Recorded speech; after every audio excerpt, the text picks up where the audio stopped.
السلام عليكم، وحشتوني. يا رب تكونوا بخير. هنعمل مع بعض النهاردة الطبق الجميل ده، مكرونة بكرات اللحمة. سهلة قوي، تخلص في ثواني، يعني لو مستعجلة أكلة هتخلص في منت. يلا نشوف مقاديرنا. معايا لحمة مفرومة، بصلاية مبشورة، 7 بهارات، فلفل أسمر، ملح، حبة من القرفة. والقرفة هنا بتعمل شغل حلو جدا ومش بتبان، يعني ما تقلقوش. هنزل اللحمة بتاعتي في بولة، ومعاها البصلة هنا انا مش مصفياها بميتها، يعني حبة من القرفة، رشة بسيطة يعني، الملح، فلفل اسمر حبة حلوين، والبهارات ال7. وخلاص هعجن الكلام ده كله مع بعض لحد ما تبقى في ايدي معجونة خالص، زي كده مع ما بنعمل للكفتة. بصوا عاملة ازاي، اهي مفتلة خالص اهي. تمام. دي لو انت هتركنيها شوية في التلاجة عشان تعرفي تكوريها. تمام. انا هنا مش هركنها عشان انا مستعجلة. تمام كده. لكن لو انتي تصبري عليها تحطيها في التلاجة شوية وتكوريها على طول. لكن انا عشان مستعجلة هجيب بس مية كده زي ما شفتي، وهبل ايدي وهتتكور معايا على طول اهي. كويرات كده صغيرة، يعني قد الليمونة كده او اصغر. على فكرة الكمية دي ربع كيلو لحمة اهي. هبل ايدي بس بلة بسيطة كده اهي، نفس الطريقة كده. سهلة جدا، طعمها تحفة.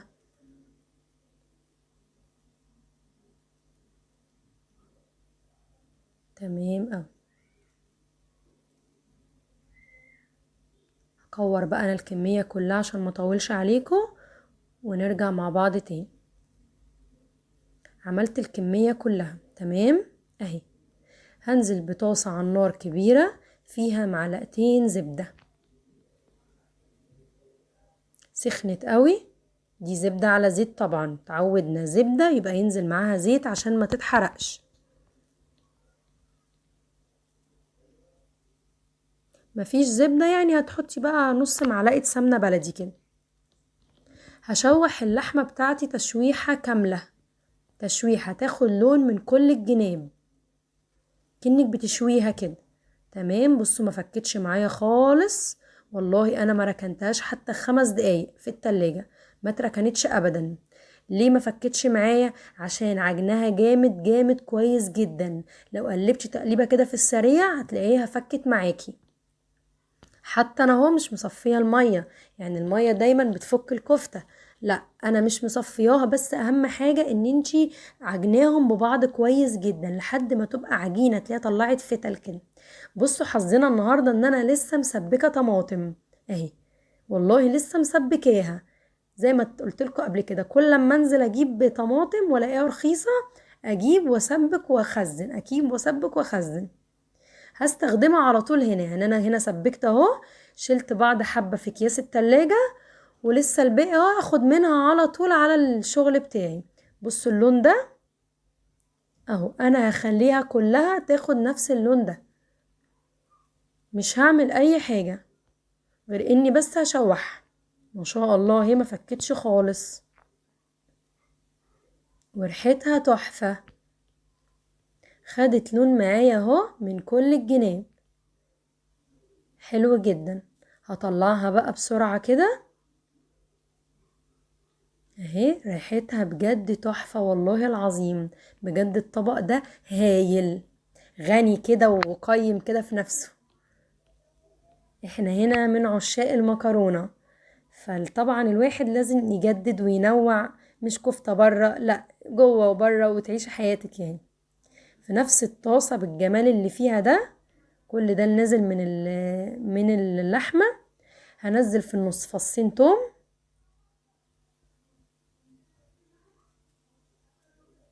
تمام اهو. اخد بس كده اللي نزل من اللحمة ده كله مع الثوم. تصفر بس كده مش اكتر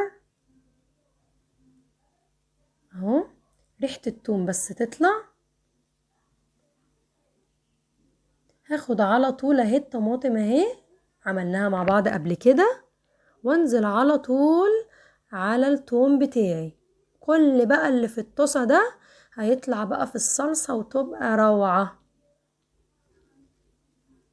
كله في طاسة واحدة، هتاخد من طعم بعض اكنك عاملة الكفتة في قلب الصلصة اهو. الصلصة دي لسه معمولة حالا حالا، بصوا جمالها اهي، حلوة جدا. هنحط بقى الفلفل الاسمر بتاع الصلصة، حبة من البهارات السبعة، نفس البهارات اللي حطيناها في الكفتة، وحبة من الملح. انا اوريدي كنت حاطة السكر عادي في التسبيكة، وحبة من القرفة، نفس البهارات اللي كانت في اللحمة نحطها بقى في الصلصة. بصوا الصلصة وجمالها بجد يا جماعة. الطريقة دي حلوة جدا بتاعت تسبيكة الصلصة دي، جربوها كتير جدا، قريب وغريب جربها وعجبته قوي قوي قوي اهي. هنا بصوا متسبكة عندي. طب لو مش متسبكة عندك وضربة طماطم في الخلاط، هتعملي نفس الكلام وتنزلي الطماطم لحد ما تتسبك تبقى بالشكل ده. طب لو ما عندكيش ده ولا ده وعندك صلصة معلبة، هتدوبي الصلصة في مية وتنزلي برضو على الثوم لحد ما تتسبك. تمام كده تمام. هخففهم بشوية مية عشان الصلصة تقيلة جدا زي ما انتوا شايفين اهي. اكيد من شكلها باين تحفة. ملحها مظبوط، فلفلها مظبوط، بهاراتها مظبوطة، ريحتها تحفة، الدنيا كلها زي الفل. طبعا قلى المكرونة عندي سلقاها